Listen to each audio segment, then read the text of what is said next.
clothing, and shelter. Your whole purpose in life to provide food, clothing, and shelter tends to define us. You know what I'm saying? Yes. But, right, that's what makes us individuals. That's what makes us a race, who we are. Absolutely. Free will, and whatever path we chose to provide ourselves with food, clothing, and shelter. I mean, our whole existence is based on making sure we have those three things. And the fourth thing is procreation. Procreation is not a choice. Right? Do you hear me? Procreating is not a choice. We are hardwired to procreate. That's why we do what we do, to provide the basic needs. Yeah. Right? Yeah. You can't get any more simple than that. I can't agree with you enough. And I don't think anybody listening to this podcast can disagree. If you boil it all down, food, clothing, and shelter. And you know what? We hear a lot of talk about rights. It's our right to have this, that, or the other thing. All right? The only real rights that we have is to breathe. That's our only real right on the planet, is to breathe. Other than that, you have to earn everything you get. Right? Because at a certain point, somebody's going to, you know, I was thinking about this earlier, all right? The number one priority to our existence is oxygen. Agreed or disagreed? Well, yeah, air. Air. Yeah, oxygen. Well, oxygen. If we don't have oxygen, we die. Yep. Priority number two is a blood supply. A healthy blood supply. Because without it, the body dies. Without oxygen, you can't feed your blood. Without blood, you can't feed your body. All right? Now, that's priorities number one and number two. Priority number three is water. Right? We all know our body can actually survive on water and without food for a certain amount of time. But water is priority number three. Agreed or disagreed? Oh, absolutely. As a matter of fact, water's at the top of the list with survival, you know? I mean, think about it. As well as oxygen and blood. Yeah, it's right up there. So those are the three things that we need to be able to stand upright, right, and do something, right? So what do? We do whatever we have to do to provide food, clothing, and shelter, right? So the only right that we have on standing on the planet as an organism, in my belief, is we have the right to breathe. Everything else, you better go to work, right?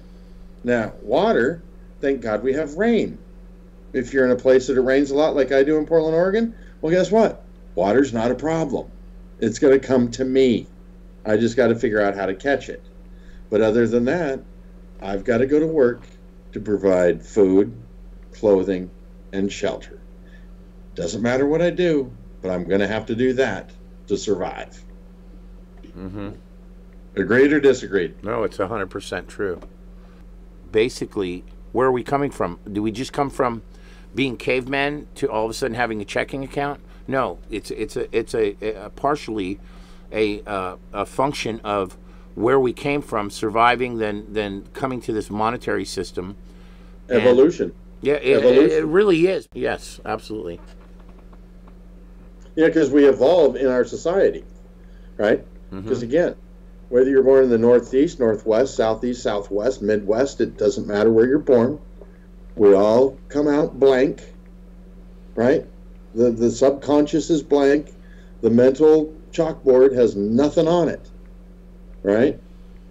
And depending on where we were born, who raised us, their beliefs, etc., it's who we become moving forward.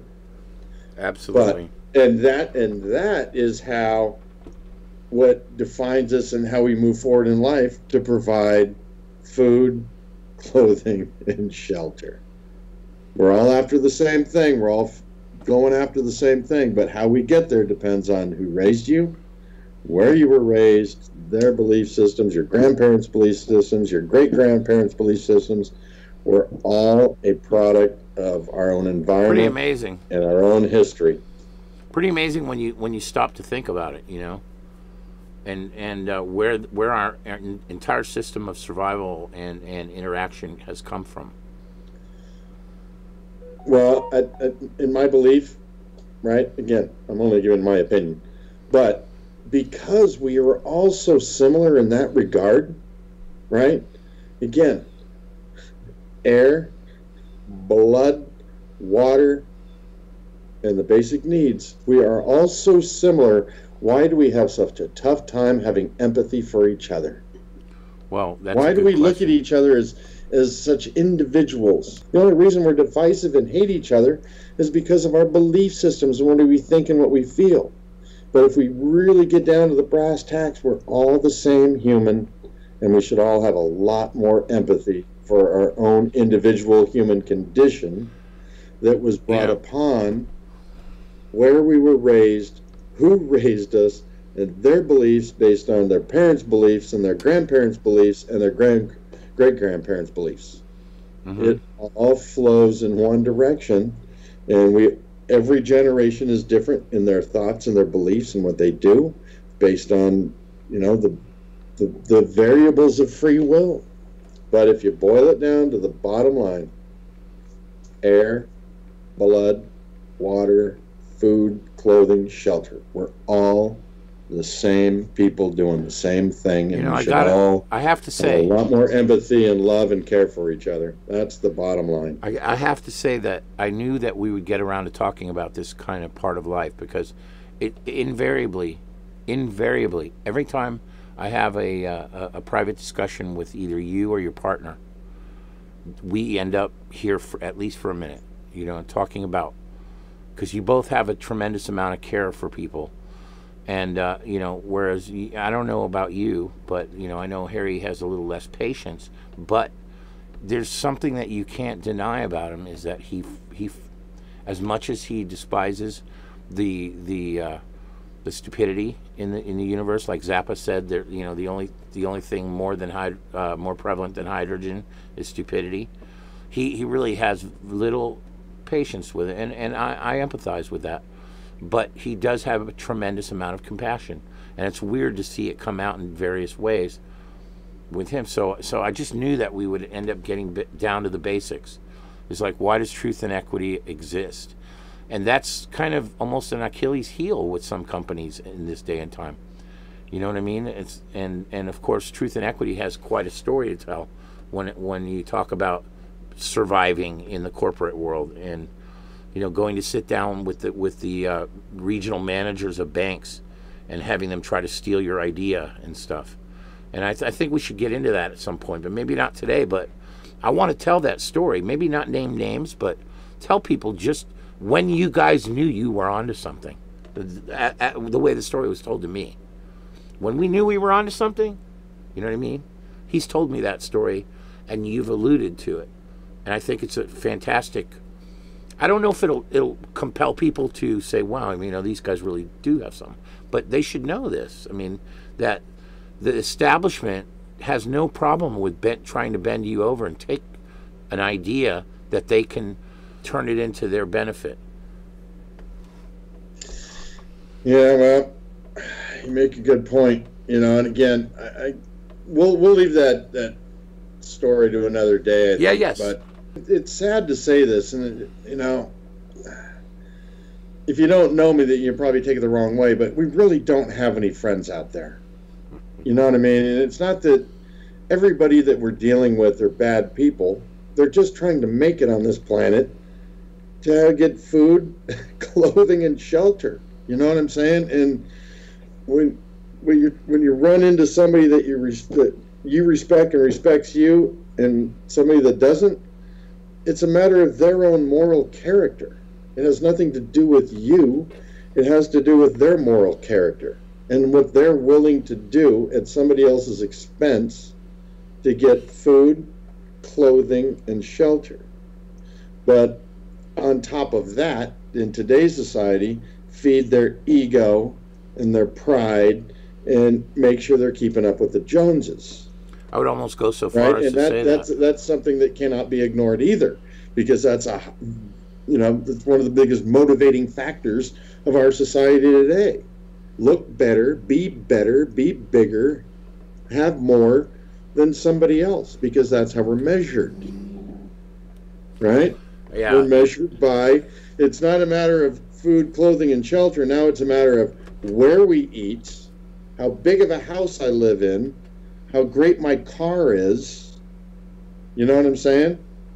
And I'm wearing $1,000 suit, right? Yeah. So it's a tough game we're playing out here, pal. It really is, no matter how you dice it and slice it, because you're dealing with, we have to deal with each other and our own, the varying beliefs, and it's a crazy world we live in, dude. And there's really no perfect answer to it, as far as I'm concerned, unless we all understand that, work hard and do right by each other, we should be okay. I think that there isn't anybody that can't benefit from what you guys offer, to give people, and that's part of why I thought it would be such a great idea to work with you guys in this capacity, is some way to bring you guys to people that isn't as traditional. I just think there isn't anybody that I've ever met that can't benefit from this information, and for what you guys take, I just think you give about 10 times more, and I just don't know really how to illustrate that to people just on a phone call, or even some of the personal people that I talk to. How do you express to them what they're missing? Well, that's a pretty tough thing. It's like a woman trying to tell you what it feels, or you trying to understand what it feels like to have a child. You know what I'm saying? Wow. Yeah. But, the big difference is just understanding who you're dealing with out there when you're running your lives and making financial decisions. Is that, again, not having any friends, is it because they've got an agenda, and their agenda is make money to provide for their family. And unfortunately, it's at the consumer's expense, it's the customer's expense. So that's what we're really bringing to the party here with credit line banking and truth and equity, is we're showing the way to reverse that, right?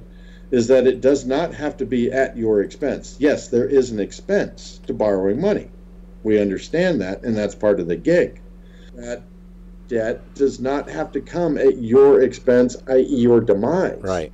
Your life should not suffer. The immediate perception is that if you're making money off me, that's wrong. They sit there and they bend over for interest though every day, but when you hear it, when you make it real, they're saying, oh, they're making money off of me. How dare you make money off of me? They don't look at what you're doing for them.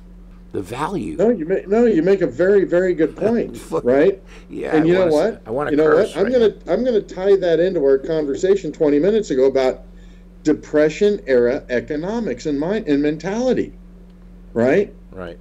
You're making money off me. You're taking money. You're taking my money. Yeah. You're making money off of me. But what people need to understand, but you know what? If he's not making money from you, if you're the company you work for isn't making money off the money that they're paying you, right, then the whole thing goes up in smoke. Our economy dies. The USA dies because capitalism is based on everybody making money off everybody else. The problem with that theory today is that the money is not being spread around, it's going to the top. It's flowing in one direction. It's not flowing to everybody else. It's flowing in one direction, and that's the top 5% of the population, right? The wealthy. Mm-hmm. The wealthy are making money because they figured out how to make all the money flow in their direction. Therein lies the problem, and therein lies the solution with what I do and what credit line banking is. It moves the money in circular motion so everybody gets a piece of the action, right? And wisdom and maturity and experience should teach you how to read the signs when somebody is asking for your money, that you're capable of discerning whether the value you are receiving is worth the money that you're giving them. That's up to you, right? For most people, If you get ripped off or you're spending more than you should be, 9 out of 10 times it's probably your problem. It's It's your your own fault. fault, right? Not the store, not the crook. More often it's your fault because you're the one that's giving away the money, your money, for whatever product or service it is. So you should be responsible for knowing what you're getting. Mm-hmm. And if you don't do your research, and if you don't conduct your due diligence, then, shame on you. Because we have to take responsibility and accountability for ourselves. We don't rely on experts, because experts, right, people that are looking for our money, they have an agenda. Guess what the agenda is, Thomas? What's that? Any guess? Food, shelter, the basics. and clothing. Really does go right back to the basics then? Everything goes back to the basics. So if you're dealing with somebody that has an agenda to provide for themselves just like you, and you know what you need to survive, they're trying to get some of your money. Make sure you know what you're getting, who they are, before you give them your money. It's up to you. Too many people get It's your scammed money. these days. You're responsible. Hold yourself accountable. Look in the mirror. Did you do a good enough job? If you didn't, own up to it. Yeah. Don't blame somebody else if you did not do what you should have done. I don't know if I mentioned the person I know who's a has a heart of gold. I mean, she's not perfect like anybody else, but she has a heart of gold. And I think I might have mentioned that a friend of mine got scammed by the Nigerian scam for the stimulus loans. But it's not always that way. A lot of times when we make buying decisions and we get ripped off, it's our own fault. It just really goes to. I think in our next segment, in the next episode, and this will be an editing point, is we be like moving into how do mortgages and debt in general really work. So if you wanted to get into that part tonight, we could do that episode as well. We just maybe 30 minutes on that. It's on interest rates and mortgages. Sure. Okay. Yeah, great, man. We can start with that. That's number 5 on your talk points. And how do mortgages and debt in general really work? Pretty simple. We all understand it. We apply, we want to make a purchase, we apply for the loan. They say, okay, we'll put up our money for you so you can have the car. Make a payment every month. Right? So it works. Now we've got a monthly payment. And that's what we're really concerned with once we have the car. Right? Yeah. So, because as we've discussed earlier in a previous episode, we have no financial education, so we really don't know how that payment is calculated. Right? We know there's a rate, and we know there's a payment. Right? Yeah. And it's funny, Thomas. If you're talking to somebody that's paying for a car, ask them what they paid for the car. What was the purchase price of the car? And I can guarantee you, 10 out of 10 won't remember. You know why? Why? Because they bought the car based on a payment. What's my payment? That's all anybody ever cares about. If the payment falls within the budget, I'm good. And with what I do, I'm talking to people about it all the time. Gal says, well, we're going to have to buy a car in a couple of years. I said, okay, well, how much are you going to spend on a car? About $350 a month.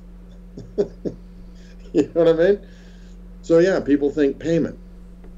All right, so let's just look at the payment. How's that broken down?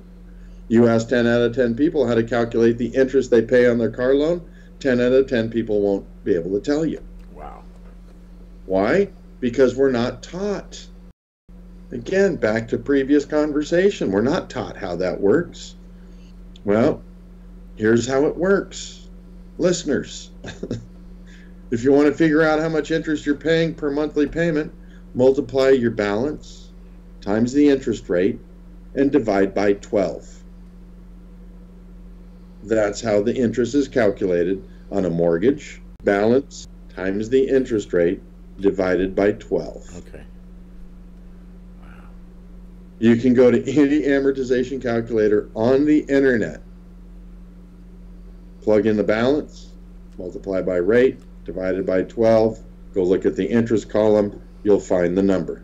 Guaranteed 100% every time.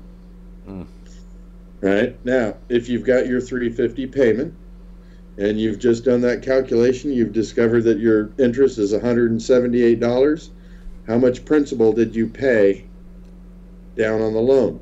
$350 minus $178 in interest equals the amount of principal you paid back on the car for the month. Oh my God, how simple can you get? That's so true. That's it. That's all you need to know. Yeah. Now, when you calculating, the principal, other than what I just described, is a bit more complicated, but it doesn't matter. Yeah. If you want to discover how much interest you're paying, how much interest principal you're paying back, it can all be broken down on balance, interest rate, and monthly payment. Wow. And that's for mortgages. Now, with credit cards, the difference is instead of dividing by 12, you divide by 365 to get a daily interest. Credit cards, the formula is balance times rate divided by 365 days multiplied by the days in the billing cycle. That will tell you how much interest you're paying per month. Guaranteed, 100%. So again, if you're on a mortgage or an installment loan, now how we know that that is cast in stone is because of a promissory note. So in an installment loan, which would be a mortgage, second mortgage, car loan, etc., you sign a promissory note that says, I promise to pay back 4% for 72 months, which is a 6-year car loan, right? 72 months, and my payment will be X every month for 72 months, right? That promissory note sets the terms of the deal moving forward until it's paid to zero. That's why the payment is the same every month, because it's guaranteed to pay off in 72 months. Is that why the math is set up that way? Well, yeah. The amortization formula is used to determine how much principal needs to be paid back every month to pay the loan back in 72 months, including all the interest, right? That's why when you look at an amortization table, right, because the formulas I just gave you are simple interest, okay? So when you look at an amortization table, the interest column, the interest you pay is all simple interest. It's not amortized. The only thing that's amortized is the principal portion.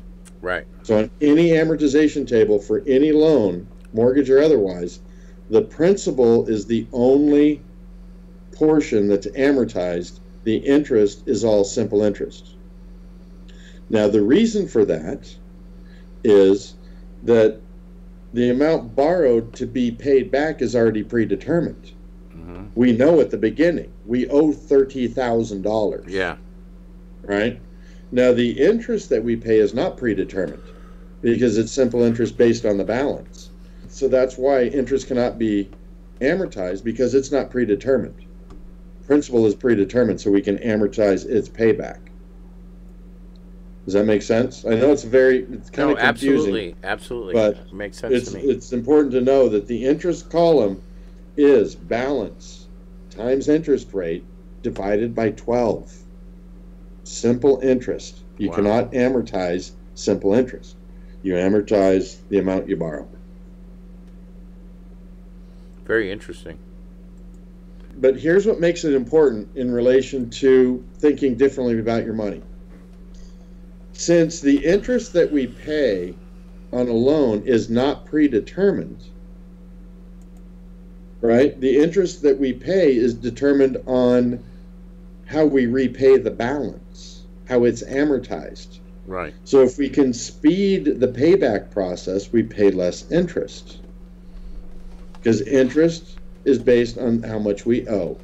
Right. And if we can affect how much we owe, then we affect the interest. That's why credit line banking is so important, because we're accelerating the payoff of the balance. We're accelerating the predetermined payoff, which means we accelerate, we control and reduce the amount of interest we pay. Be sure to tell people that they're achieving this by just merely doing something different than they're currently doing. You know, that's a great point, Thomas. They're already doing what we're talking about. It's just not very efficient because we move all our money into a checking account. Yeah.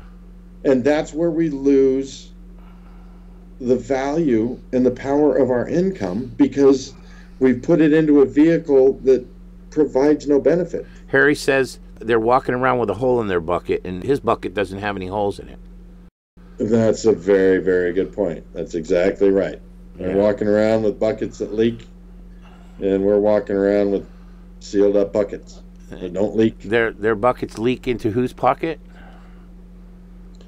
Not theirs. Interesting. Let's talk about front-loaded interest. And on the debt side of the ledger, compounded interest in a mortgage is illegal, and it doesn't happen. You cannot charge interest on accrued interest. That's what a compound interest would be on the debt side of the ledger. You can't do it. So it's not taking place. Front-loaded interest? How can you front-load interest when you're always paying interest in arrears? Meaning, when you make November's mortgage payment, you're paying October's interest. You understand? Mm-hmm. You can't pay for November's interest if November hasn't gone through yet, because interest is calculated on the balance at the beginning of the month. Well, at the beginning of the month, you send a payment, which includes principal, so the balance drops on November 1, and a new balance is created, and that's what's used to accrue interest for November. So in December 1, you're paying November's interest. So the point I'm trying to make is compounding interest and front-loaded interest on conventional mortgages are the biggest lies and myths as it relates to what we're doing, because you cannot prove it on a calculator. Really? No, you can't. It's mathematically impossible to prove that compounding interest and front-loaded interest is occurring on mortgages. You know what's really happening? Interest is compounded interest savings on a mortgage, because every month your balance drops. Wow. Every month your interest is falling by, you ready for this, Thomas? On average, on mortgages across the country, your interest savings per month is approximately $1.25. Your interest only falls $1.25. Now, where does that interest savings go? It goes to principal. Because remember, you've got a set payment every month. The principal and interest portion of your payment is identical every month for 360 months. The difference is how much principal and how much interest. Well, the interest falls every month because the balance falls. However much the interest falls goes to principal, which is paying back the balance. So every month you're saving $1.25 in interest, but you're also paying back $1.25. So every month you're saving interest on the $1.25. So it's actually, a mortgage is actually compounded. The interest saved is paying back principal. Does that make sense? Yeah, it makes sense. But when you look at it, you realize this is not a system that's set up to benefit you. Well, it's not so much about whether it's set up to benefit you or not. It's just the way it is. I mean, it's all mathematics, right? I mean, if you don't want to pay off, if your amortization table says you're paying off in 30 years and you don't want to, move it to 15. Move the amortization to 20. Move it to 22. That'll tell you exactly how much you have to pay every month to satisfy whatever term. So it's not a matter of whether it's set up to benefit you or not. It's just the way it works based on the math, right? The point of the matter is that just because you signed a promissory note for 360 payments for at $1,200 per, nobody's obligating you to live to that. That's the minimum you have to live to, because you agreed. You know, other than that, if you understand how the numbers work, then you understand how to manipulate it. right? But again, when you sign a promissory note, you agreed to pay back what you borrowed. You didn't agree to pay back the interest that they expect. Right. So again, because it's a 6-year loan doesn't mean you're obligated to pay it off in 6 years. You can pay it off in 4, 5, 3, 1, 2.5. It doesn't matter. They're not dictating that. Aren't there certain loans that say if you pay it back early, there's a penalty? Yeah, but those are far and few between. That used to be a thing. It's really not that big of a deal. Yeah. Good. Okay, that's good. I mean, that's a good thing. Like HELOCs, for example, right? I know HELOCs because I've been sourcing them for 18 years. Mm-hmm. Most HELOCs are free. If you're paying for a HELOC at your bank, you're at the wrong bank because they give them away like candy. Really? Right? They will tell you though, because they're giving them away for free, that they're going to charge you anywhere from $350 to $500 fee if you close it out within 3 years. Really? Right? Yeah. So, my customers, they bring that up to me, and it's like, wow. Hey, you know what? We're more than likely going to save $7,500 in interest in the next 3 years. Who cares? It's a cost of doing business for what we want to do, and what we want to do is run our own bank. If there's a small fee involved, fine. Cost of doing business. Because we're going to be so far ahead of the game, we don't care. We don't. I like to say it this way, Thomas. We're not going to trip over dollars to pick up the nickels. Mm-hmm. That's excellent. So it's not the interest rates that cost you the money; it's the actual balance. Can you talk about a little bit about that? How do you, you reconcile that one? Yeah. Let's say, for sake of argument, Thomas, you've got a $15,000 limit credit card at 15%, right? That's a scary interest rate. However, you don't use that card, and you get a statement. You have a zero balance. What's your interest charge? Zero. Zero. You haven't used the card. Yeah. A zero balance at 15% is 0% or zero interest, right? Mm-hmm. Now you go spend $1,200 on whatever, and you get the statement. Will there be cost? Only after 30 days, though, right? It doesn't matter. Will there be cost? Yes. Huh? No, there wouldn't be, would there? Well, only if you pay it off. Let's say you spend $1,500 on the credit card. Okay, I'm sorry. At 15%, yes. Now you have an interest cost, correct? Yes, there will be a cost. Yeah. Okay, so zero balance at 15% equals zero cost. $1,500 at 15% has cost. Okay. What cost you the money, the balance or the rate? The balance. As you owe zero balance. You don't owe them any money at 15%. What's your interest cost? Zero. You borrow $1,500, and now you have cost. What cost you the money? The rate or the balance? Yeah, the balance. The balance, because with a zero balance, you had no interest. Right. With a $1,500 balance, you have interest. Mm-hmm. Right? Yes. So the balance is what cost you the money. Right? Yeah, so that's what got me. How do you affect interest costs? You affect the balance. The balance is what costs you the money, not the rate. The point is, quit chasing rate, chase the balance, because that's what's costing you the money. Right. That's why what we do is so important, because you've got 100% of your money chasing after that balance to save you interest and pay off the debt. Because the balance is the villain. Absolutely. We have the freedom to choose where we're going to live. We have the freedom to choose what we're going to do for a living, what we eat, and what we drive. Other than that, we have very few freedoms. That I just mentioned are our most precious. That's exactly what we should have, all the choice in where we want to live, what we want to do, eat, drive, etc. We've gone astray. We're being ruled, we're not being governed, and we, the people, need to stand up and say no.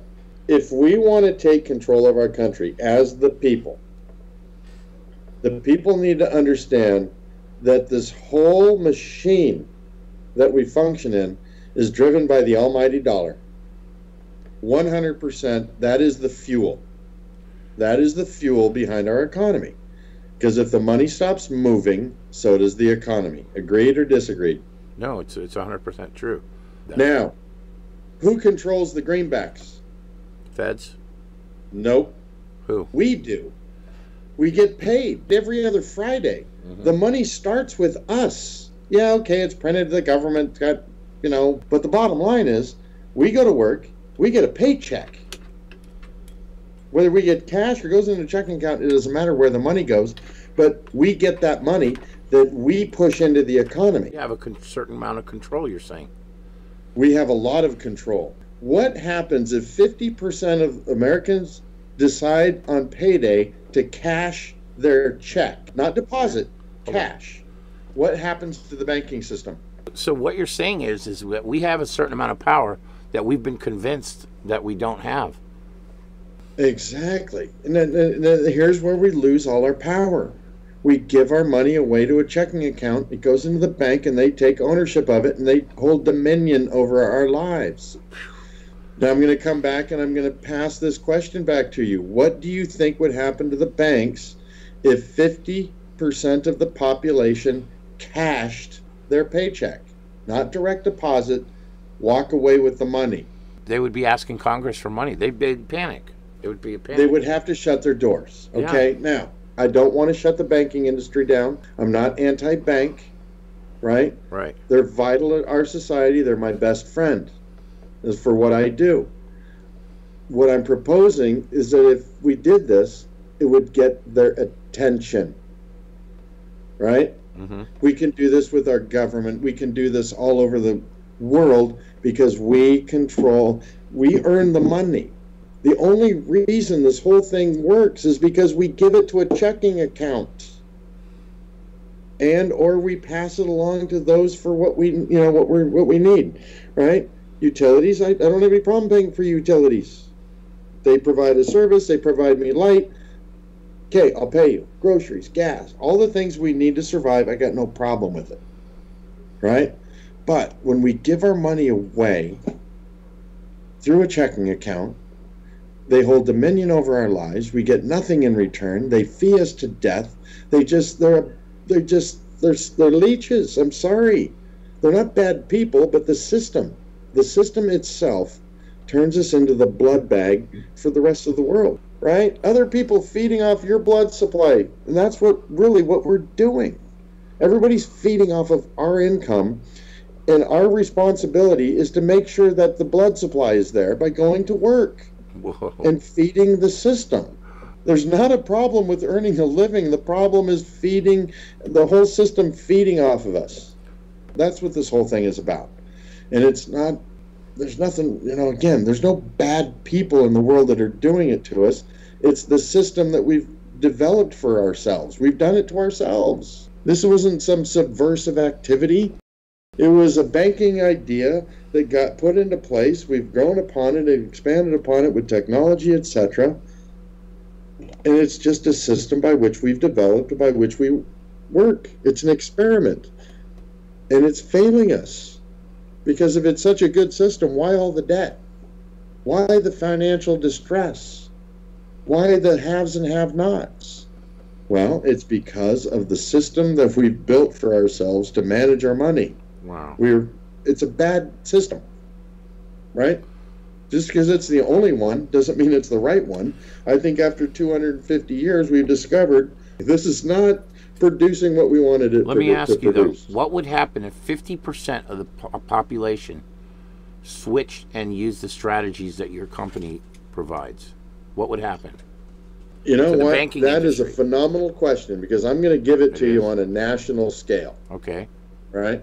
So any listeners, you might want to write this down and then later go to a big number calculator on the internet. All right? Okay. You ready? Yeah. All right. We, as a nation, owe consumer debt, mortgages, student loans, living our lives, right, financing our American dream. Right. We owe $17 trillion. All right? Mm-hmm. Now, figure an average interest rate on that, and this might be pretty good, but just, it's a number, 5%. So go out, find a calculator for that big number. 17 trillion times 5% interest divided by 12 months will tell you the interest that we're paying on our debt per month. It's going to be a $50 billion number on the interest that we owe.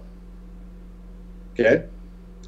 We are also depositing $17 trillion into our bank accounts. You can find that number on the FDIC website. 17 trillion. Now, banks are earning 4 to 5% on our money.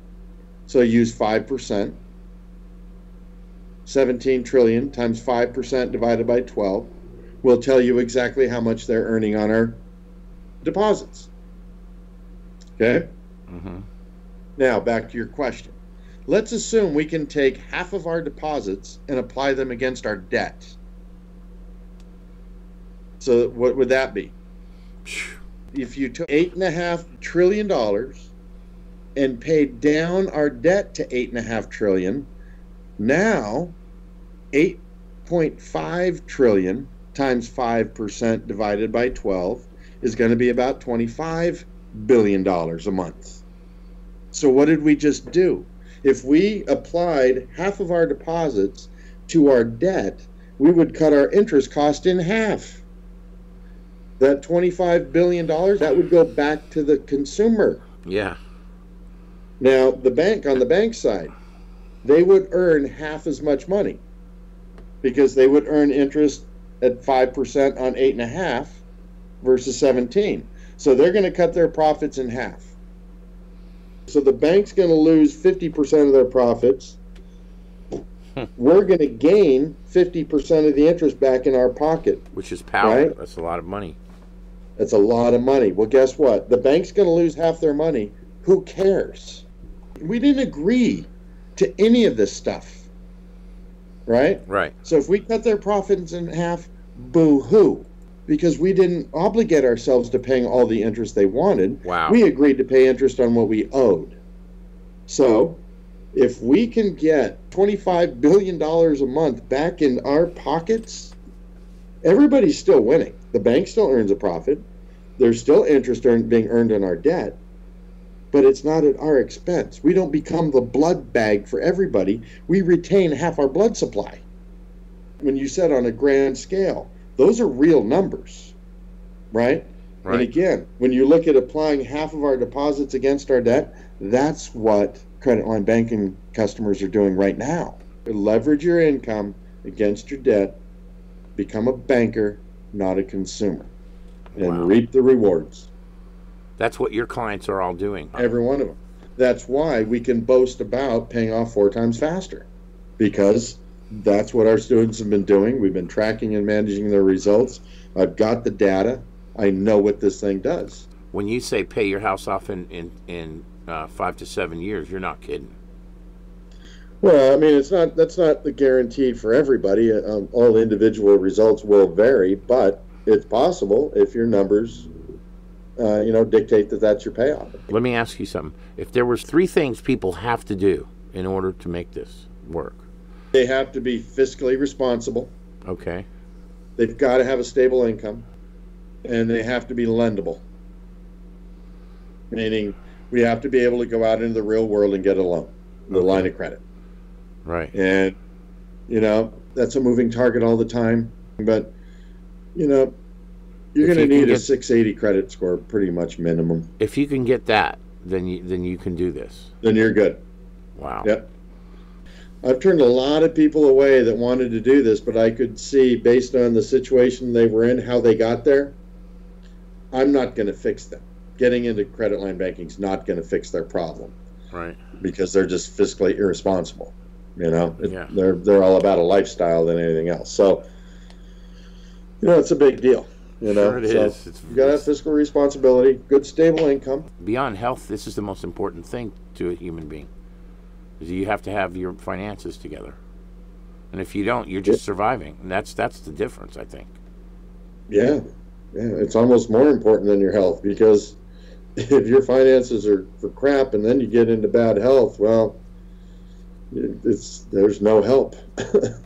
Right. If your financially sound and then get help or get sick, well, you're going to have a far better chance of weathering the sickness. I mean, I know it's kind of sad to say that, but again, money makes the world go round. It's the plasma to our lives, one way or the other. And it's between the interest rates and the balance. And what most people think it's the interest rates that kill them. No, it's the balance.